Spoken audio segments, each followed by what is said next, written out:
దాదాపు 9 నెలల పాటు అంతరిక్ష కేంద్రంలో చిక్కుకుపోయిన సునీత విలియమ్స్ మరో వ్యోమగామి బుచ్ విల్మోర్ ఎట్టకేలకు భూమి మీదకు రానున్నారు. వీరి తిరుగు ప్రయాణానికి సంబంధించిన ప్రక్రియ మొదలైంది. వ్యోమగాములను తీసుకొచ్చేందుకు అంతరిక్ష కేంద్రానికి వెళ్లిన స్పేస్ ఎక్స్ క్రూ డ్రాగన్ లోకి వీరు మరికొద్ది సేపట్లో అడుగుపెట్టనున్నారు. SpaceX crew Dragon hatch మూసివేత ప్రక్రియ ప్రారంభమైనట్లు నాసా వెల్లడించింది. ఆ దృశ్యాలను ప్రత్యక్ష ప్రసారం చేస్తోంది.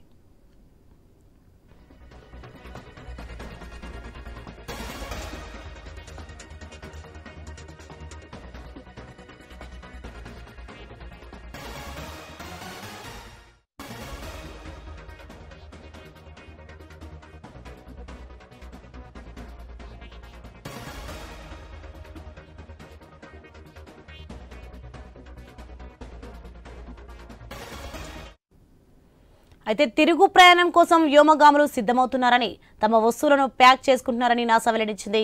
ఈ ప్రక్రియనంతా నాసా కేంద్రంలోని శాస్త్రవేత్తలు సునిశ్చితంగా గమనిస్తున్నారు. భూమి మీదకు వచ్చే ముందు ఐఏఎస్ లో వ్యోమగాములంతా ఫోటోలు తీసుకుంటూ సందడి చేశారు. భారత కాలమానం ప్రకారం ఇవాళ ఉదయం 8:15 హ్యాచ్ మూసివేత ప్రక్రియ ప్రారంభమైంది. ఇది పూర్తయిన తర్వాత ఉదయం 10:15 అన్డాకింగ్ ప్రక్రియ మొదలవుతుంది. ఆ తర్వాత క్రూ డ్రాగన్ వ్యోమనౌక అంతరిక్ష కేంద్రం నుంచి విడిపోతుంది.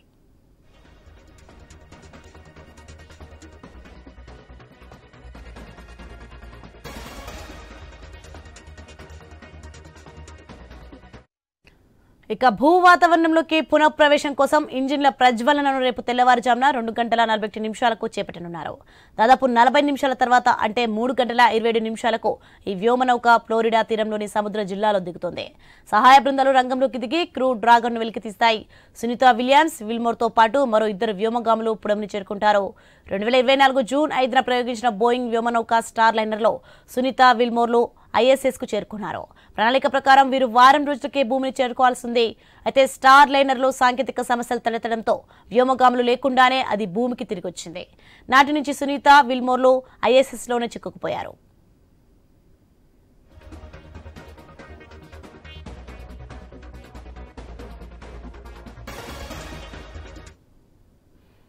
ఇదే అంశానికి సంబంధించి మరింత సమాచారం మా inputs editor Srikanth phone line లో అందించే సిద్ధంగా ఉన్నారు.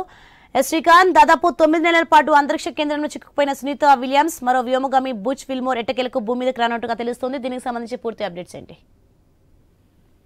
Sony, good morning. భూమి మీదకి దాదాపు 400 కిలోమీటర్ల ఎత్తున ఉన్నారు అంతరిక్ష కేంద్రంలో, అంతర్జాతీయ అంతరిక్ష కేంద్రంలో. కేవలం 9 రోజుల పర్యటన అనుకుని వెళ్తే ఆఖరికి అది వారాలు నెలలు కూడా గడిచిపోయాయి. సో ఇప్పటికి 9 నెలల ఒక రకంగా చెప్పాలంటే అంతరిక్ష వాసం అనే చెప్పాలి.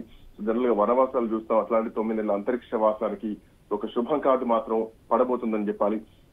ఒకవైపు కార్యభారం, ఇంకోవైపు ఎన్నో ఆలోచనలు వాళ్ళను మానసికంగా కూడా కృంగదీసినటువంటి పరిస్థితి. ఒక క్షణాన్ని ఒక యుగంగా గడిచినటువంటి పరిస్థితి అనే చెప్పాలి.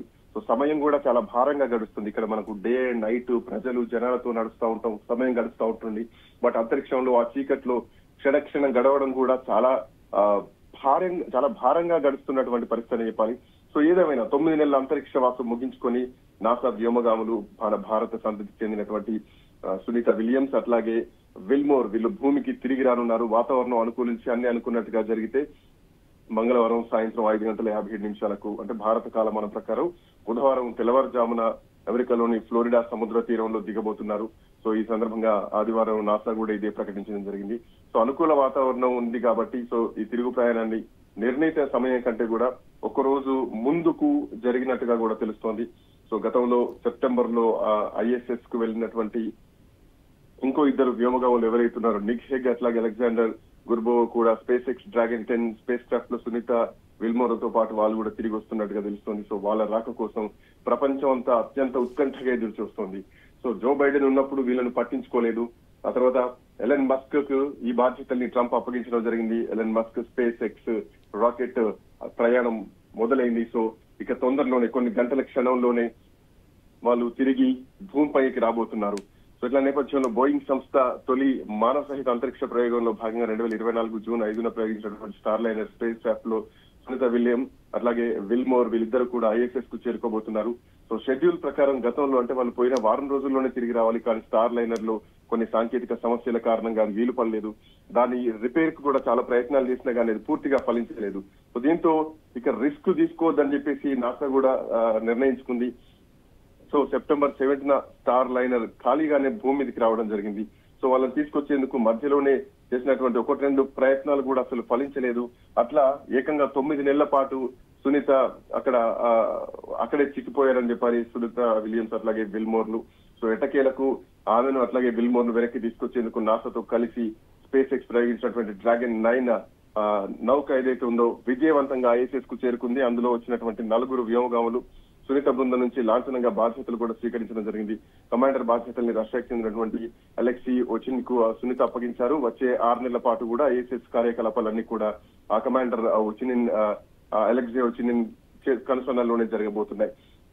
సో అనూహ్యంగా ఇక్కడ ISS లో 9 నెలల పాటు గడపాల్సినటువంటి సమయం వచ్చినా కూడా ఇక్కడ ఆత్మస్థైర్యాన్ని మనం ఇక్కడ గమనించాల్సినటువంటి అవసరం ఉంది. ఎక్కడ కూడా విల్మోర్ గాని సునీత విలియమ్స్ గాని ఎక్కడ కూడా డీలా పడలేదు.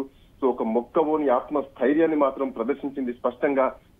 అంటే ప్రతి ఒక్కరికి కూడా నిదర్శనం అని చెప్పాలి ఆత్మస్థైర్యానికి. చీకట్లో అది కూడా ఎక్కడో మానవ ప్రపంచానికి సంబంధం లేకుండా అంతరిక్షంలో గడపడం అంటే చాలా గట్స్ ఉన్నాయని చెప్పడంలో ఎట్లాంటి సందేహం లేదు. సో చాలా సందర్భాల్లో ఇక వస్తారు తీసుకొస్తారు జో బైడెన్ కూడా పెద్దగా పట్టించుకోలేదు. సో ఏదేమైనా కానీ తను చేసినటువంటి చాలా సందర్భాల్లో తన పైన జోకులు కూడా పేల్చారు. సో అంటే నడవను ఎట్లాగో గుర్తు చేసుకునేటువంటి ప్రయత్నం చేస్తున్నాను అంటే భూమి మీద అక్కడ వాతావరణంలో కూడా ఈ మధ్య మనం చూస్తున్నాం. గత 2-3 రోజులుగా కూడా ఒక జ్యూస్ తాగాలన్నా కూడా తాగలేనటువంటి పరిస్థితి. ఆ డ్రాప్ ని వదిలేస్తే ఆ గాలిలోనే బబుల్ లా ఉండిపోతుంది. అట్లాంటి బబుల్ ని తిన్నటువంటి పరిస్థితి. సో లిక్విడ్ కూడా గాల్లో తేలితే ఆ లిక్విడ్ ని కూడా తినేటువంటి పరిస్థితి. వాళ్ళకు నడవడం కూడా మర్చిపోయారు.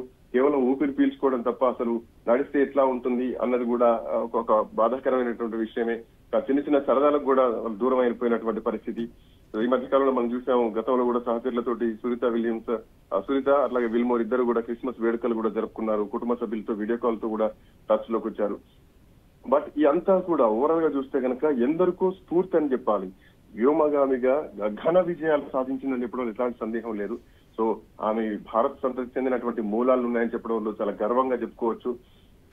సునీత విలియమ్స్ 1965 లో అమెరికాలో ఆమె జన్మించడం జరిగింది. వాళ్ళ తండ్రి దీపక్ పాండ్యా, ఈ బిలాంగ్స్ టు ఇండియా. సో ఆయన గుజరాత్ కి చెందినటువంటి వ్యక్తి. సో వాళ్ళ మదర్ వచ్చేసి తను స్లోవేనియా అంటే అమెరికాకి చెందినటువంటి వ్యక్తి. సో ఇందులో సునీత భారత సంతతికి చెందినటువంటి మూలాలు ఉన్నాయి కాబట్టి సో భారతదేశం మొత్తం కూడా సునీత రాక కోసం ఎదురు చూస్తుంది. ప్రపంచం మొత్తం కూడా ఇద్దరు వ్యోమగాములు మళ్ళీ భూమిపైకి తిరిగి రానటువంటి ఈ అరుదైన క్షణాలని కళ్ళార్పకుండా చూడడానికి సిద్ధంగా ఉన్నారు. సోని.